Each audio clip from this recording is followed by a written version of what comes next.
네, 안녕하십니까. 지금 방금 소개를 받은 임팩트 스퀘어의 전승범이라고 합니다.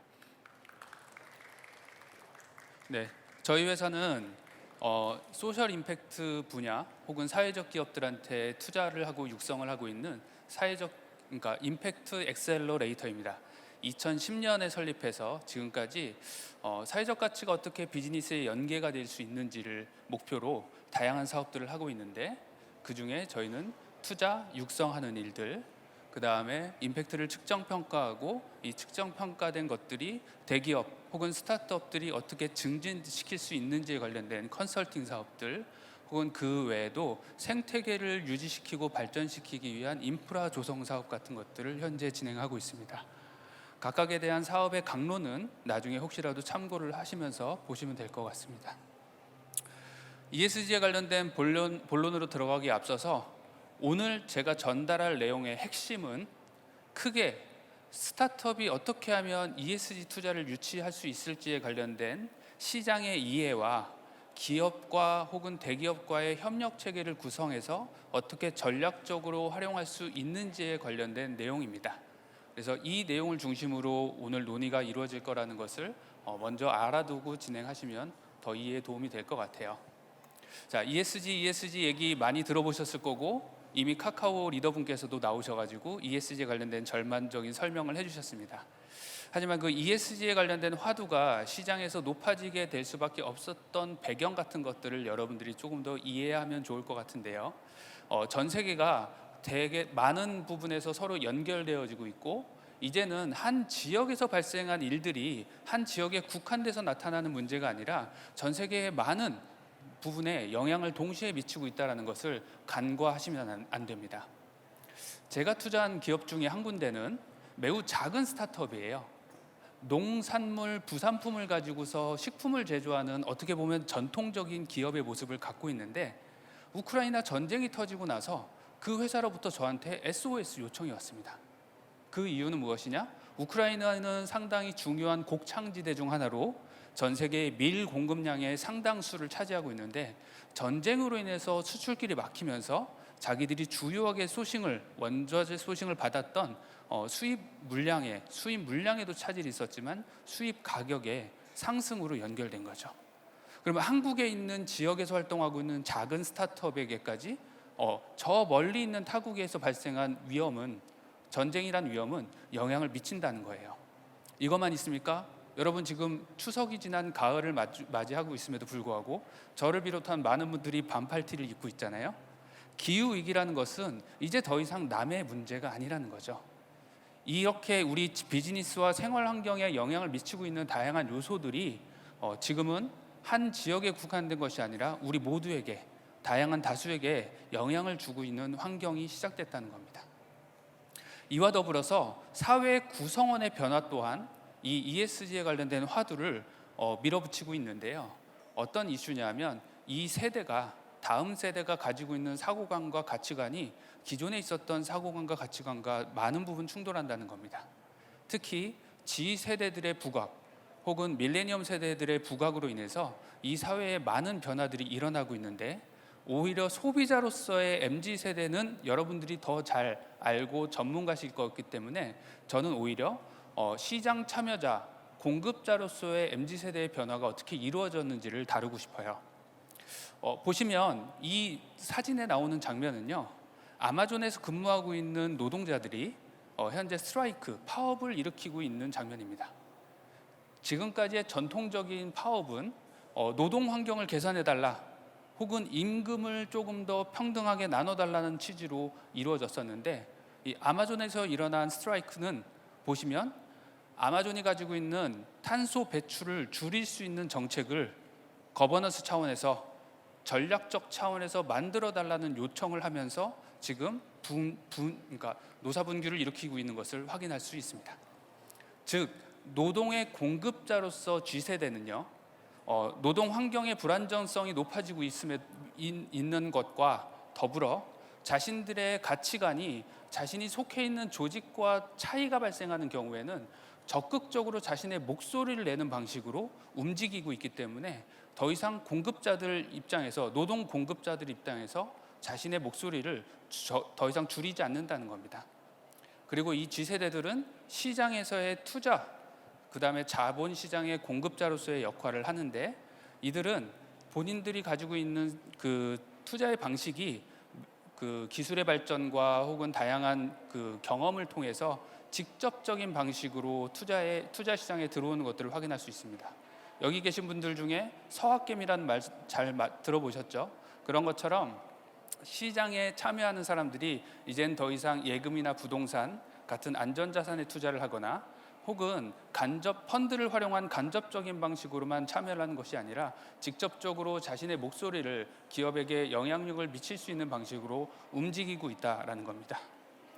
아울러 아까 카카오 리더분께서 언급하셨던 것처럼 자본시장, 자금 공급자들의 변화 또한 이루어졌다는 거예요. AGP라는 곳은 네덜란드 연기금입니다. 국내에도 상당히 많은 대기업들에게 투자를 하고 있는데요. 이 네덜란드 연기금에서 국내 대기업 10곳에게 보낸 서한의 내용입니다. 너희들이 ESG 관련된 부분에서 적극적인 의사결정을 해주지 않는다면, 적극적인 정책 반영을 하지 않는다면 우리는 투자 자금을 뺄 거야 라는 유형의 어쩌면 반강제적인 협박에 가까운 메시지거든요.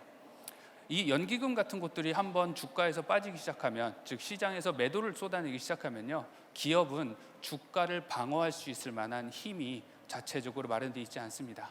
그러니 기업은 투자자들의 요구에 대응하기 위해서도 이 부분을 적극적으로 활용해야 되겠지만, 무엇보다도 아까 전술했던 것처럼 시장의 공시 조건들이 많이 변화하고 있습니다. 특히 재무제표 안에 비재무적인 영향력을 어떻게 드러낼 것인가, 어떻게 잡아낼 것인가에 관련된 이슈들이 시장을 밀어내고 있기 때문에 ESG에 대한 대응과 이 발빠른 움직임들을 기업들이 마련해야 되는 상황에 노출되어 있는 거죠. 이러한 시장의 배경이 있다 보니까 시장에 명확한 변화가 생겼습니다. 이 변화 중에 하나는 ESG에 대한 관심도가 이렇게 급격하게 증가하고 있다는 건데요. 앞에서도 설명해서 동일한 비슷한 유형의 장표를 보셨기 때문에 자세한 설명은 넘어가도록 하겠습니다. 다만 이렇게 급격하게 관심도가 높아지고 있는 환경이 되면 시장에 참여하고 있는 혹은 이 ESG라는 키워드에 연관된 이해관계자가 많아지고 복잡해진다는 거예요. 그래서 시장에는 이렇게 다양한 이해관계자를 갖춘 사람들이 서로 갈등하거나 혹은 서로 협력하는 방식으로 시장을 구성하고 있습니다. 이렇게 시장이 크게 확대가 되고 시장의 갈등 관계가 고조화되다 보니까 아직까지 사회적으로 어떤 것이 ESG인가, 무엇이 잘된 ESG 경영인가에 대해서 사람들이 포커스를 맞추는 데 있어서는 조금 어려움을 겪는 것 같아요. 그러다 보니 정책과 변화와 참여자들의 다양한 방식의 플레이들이 나타나고 있지만 이것이 때로는 사회적 갈등을 야기하기도 합니다. 하지만 이것은 변화하는 과정에서, 시장이 빠르게 올라오는 과정에서 우리가 겪을 수 있는 환경적 요인의 변화이고요. 이것은 우리에게 위기일 수도 있지만 또한 기회일 수도 있는 겁니다.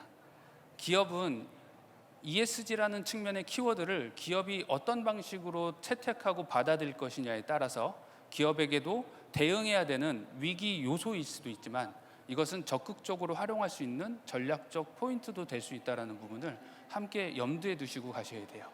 그래서 스타트업 쪽에서는 오히려 ESG로 인한 화두의 변화는 시장에서의 경쟁력을 갖출 수 있는 주요한 요인이 될 수 있다는 측면으로 우리 비즈니스를 적극적으로 개선하고 발전시키기 위한 하나의 기회 요소로 보고 접근하시는 것이 맞습니다. 그래서 각각의 ESG 요소를 활용해서 기업이 재무적으로나 혹은 비재무적으로 어떠한 성과를 보여주고 있는지 사례를 좀 가져와 봤는데요. H&M은 다들 아실 거예요. SPA 브랜드들이 보통 환경적으로 악영향을 미치기 때문에 시장으로부터 타격을 좀 받았습니다. 이미지의 타격도 받았지만 매출의 타격도 받았고요. 실질적으로 주가도 큰 폭으로 하락했던 사건들이 있습니다. 근데 SPA 브랜드 중에 H&M 같은 경우는 헤드쿼터에서 전략적 의사결정을 했습니다. 2030년까지 본인들이 가지고 있는 원자재 소싱과 에너지의 소싱에 대해서 지속 가능성을 높이겠다라는 발표를 했고, 현재 이 발표된 비전을 본인들이 공시하고 있는 지속가능 경영 보고서를 통해서 어떠한 마일스톤을 잘 달성하고 있는지를 잘 공시하고 있습니다. 그러다 보니 환경 부분에서의 어떤 부정적인 인식을 가지고 있었던 G세대가 다시 H&M을 찾기 시작하면서 브랜드의 인지도가 상당히 높이 다시 올라가고 회복되는 모습들을 보이고 주가 또한 일정 부분 회복하는 모습을 보여주고 있습니다. 또한 홈디포와 함께한 사례인데요. 홈디포 같은 경우는 일종의 우리나라에서 이마트 같이 대형 쇼핑몰 중에 하나입니다. 대형 쇼핑몰들이 가지고 있는 특징 중에 하나는 주변에 교통량과 유입인구를 많이 끌어당긴다라는 특징이 있는데요. 문제는 홈디포가 위치한 지역이 그렇게 썩 교통 인프라가 혹은 지역사회 인프라가 썩 좋지 않은 환경이라는 겁니다. 그래서 어떤 문제가 발생했냐면 홈디포 주변의 교통량이 증가함에 따라서 놀 곳이 없는 어린 아이들이 길에서 놀다가 교통사고가 발생하는 일들이 많이 벌어지기 시작한 거예요. 그래서 홈디포는 이 부분을 개선하기 위해서 비영리 기구와 함께 지역에 있는 그 창의적인 놀이터를 만들기 시작해서 아이들이 더 이상 길에 나와서 위험한 환경에서 놀지 않도록 놀이터를 제공해주는 사업을 같이 진행했습니다. 여기서 핵심은 기업이 놀이터를 만들어준다는 것이 아닙니다. 기업이 교통사고, 지역에 있는 아동 교통사고를 감소시키기 위한 KPI를 가지고서 놀이터라는 방법론을 활용해서 문제를 개선했다라는 점이 바로 포인트입니다. 그 다음은 거버넌스에 관련된 부분인데요.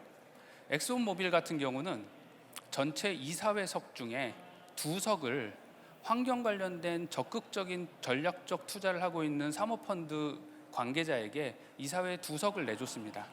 이 이사회 2석을 내주면서 그들이 가지고 있었던 문제를 어떤 방식으로 해결했냐면 지금까지 석유화학 기업으로서의 엑슨모빌의 정체성을 이제는 에너지 기업으로서의 변모와 탈피를 하기 위해서 이사회 구성 요건을 바꾸고 이들로 하여금 전략과 정책을 바꿔나갈 수 있게끔 키맨을 이 거버넌스 구조 안에 함께 들여놨던 것들을 볼 수 있습니다.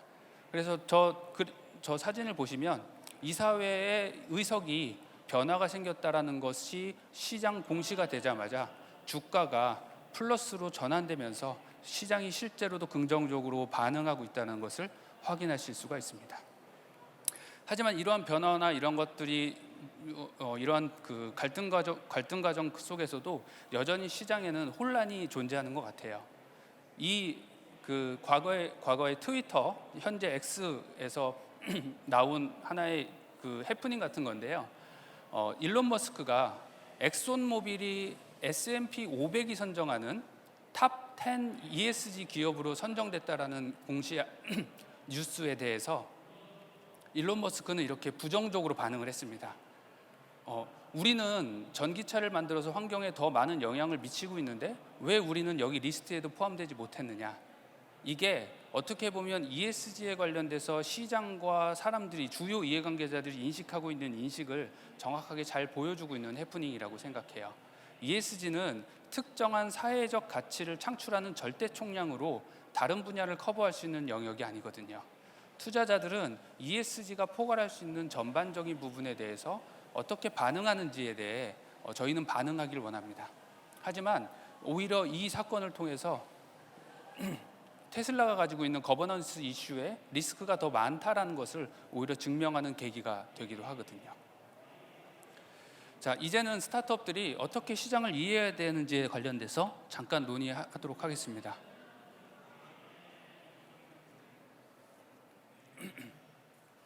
투자 시장의 변화는 실질적으로 시장 참여자들의 변화까지 이끌어냈는데요.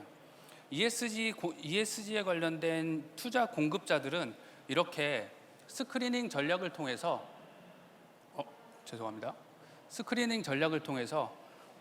기업들을 선발하고 하는 일들도 하고 있지만 조금 더 적극적인 측면에서의 투자를 통해 사회적 가치를 창출하려고 하는 임팩트 투자 시장까지 되게 다양한 방식의 공급 요인으로서 활동을 하고 있습니다. 여기 계신 스타트업 분들은 이 각각의 펀드들이 취하고 있는 투자 전략들을 바탕으로 그 기업들에게 어떤 방식으로 IR을 해야 되는지 전략적 측면에서 접근할 필요가 있습니다. 그래서 공급자들이 어떠한 니즈를 가지고서, 작은 공급자들이 어떠한 니즈를 가지고서 투자하고 있는지를 꼭 반드시 확인하고 그 눈높이에 맞게끔 자료 준비를 하시는 게 매우 중요합니다. 이때 사업적 요소에서 스타트업은 ESG를 자신들이 가지고 있는 그 전략적 요인에 어떤 방식으로 믹스를 할 것인가에 관련된 얘기인데요. 스타트업이 직접적으로 ESG 요건을 만들어내기 위해 ESG를 대응하기 위한 전략적 방법을 택할 수도 있지만, 오히려 대기업과 협력하는 방식으로 본인들의 비즈니스의 가치를 높여서 투자 유치에 유리하게끔 움직이는 것 또한 매우 중요한 전략적 포인트입니다. 그래서 기업이 하나의 비즈니스나 새로운 혁신을 만들어내는 과정에서 과거에 있었던 클로즈된 이노베이션 그 모델에서 벗어나서 다양한 이해관계자와 협업하는 과정에서 그 혁신을 창출할 수 있다. 이때 스타트업들이 오해하고 있는 부분은 대기업 또한, 대기업이 가지고 있는 자원과 기회 요소 또한 우리가 끌어다 쓸 수 있는, 우리가 활용할 수 있는 요소가 된다라는 것을 반드시 염두하시고 가셔야 돼요.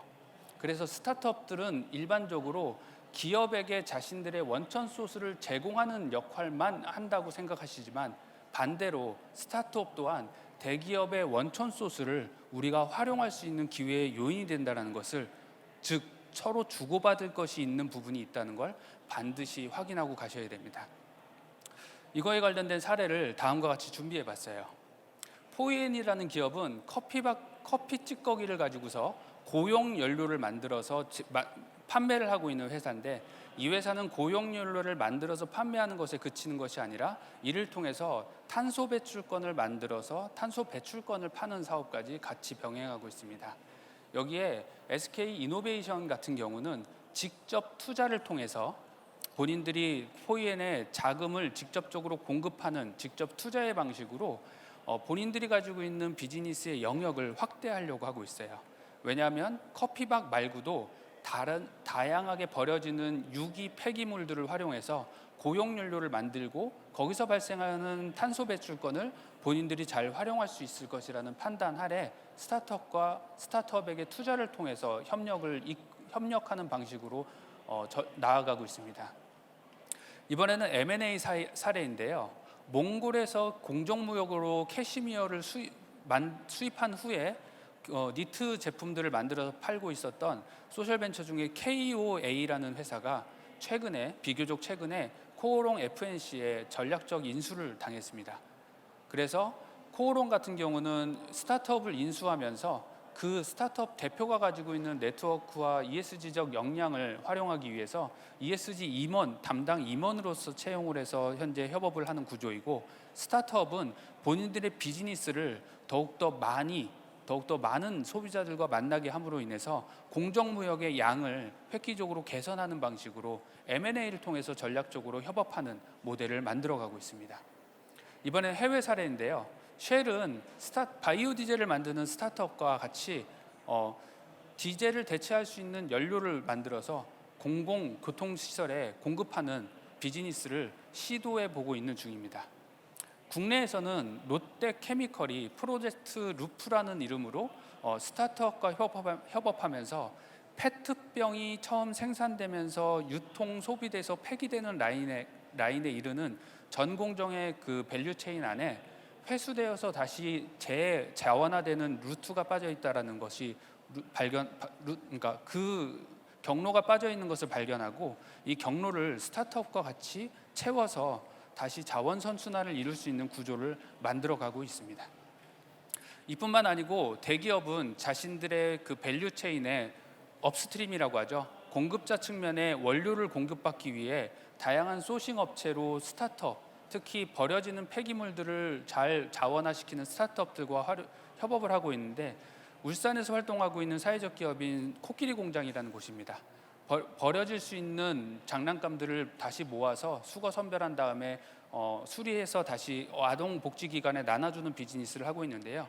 이곳 같은 경우는 되게 고순도의 높은 자원, ABS 자원을 수집할 수 있는 수집 루트가 있다 보니까 그 롯데케미컬은 이러한 기업들과 같이 협업하면서 원자재 소싱을 만들어가고 있다고 보시면 됩니다. 마지막으로는 대기업과 상생 협력 구조를 이루는 구조인데요. 네스파는 버려진 폐기물을 속에서 나일론을 추출하고 있는 업사이클링 원료 소재 기업입니다. 이 회사는 본인들이 가지고 있는 기술의 고도화를 대기업과 협력하는 과정에서 공장을 짓고 더욱더 그 규모화를 이룰 수 있는 기회를 마련했고요. 이들이 규모화를 이뤘기 때문에 대기업 또한 자신들의 시설 설비를 통해서 본인들의 새로운 비즈니스를 만들어가는 선순환 구조를 같이 만들어가고 있다고 보시면 됩니다. 그래서 마지막으로 메시지를 하나만 더 드리고 마무리하도록 하겠습니다. 결국 우리가 하는 모든 활동은 기업의 가치와 소비자들에게 전달되어지는 가치의 총량을 늘리는 행위여야 됩니다. ESG라는 요소와 화두는 우리 기업들이 처해져 있는 기업 환경의 변화를 현재 이끌어가고 있고 우리의 환경의 변화 속에 우리를 밀어넣고 있습니다. 하지만 이것을 위험 요소로 볼 것이냐 기회 요소를 볼 것이냐에 따라서 우리의 대응 방안이 많이 달라진다는 것이죠. 스타트업들은 이 변화되는 요소들을 기회의 요소로 잡고 ESG 요소들이 우리의 비즈니스 안에서 경쟁력이 될 수 있도록 기획해 나가고 협력할 수 있는 구조를 만들어내는 것이 투자 유치와 사업을 영위하는 데 있어서 매우 중요한 포인트라는 것을 염두에 두시길 바랍니다. 네, 이상 마치도록 하겠습니다. 고맙습니다.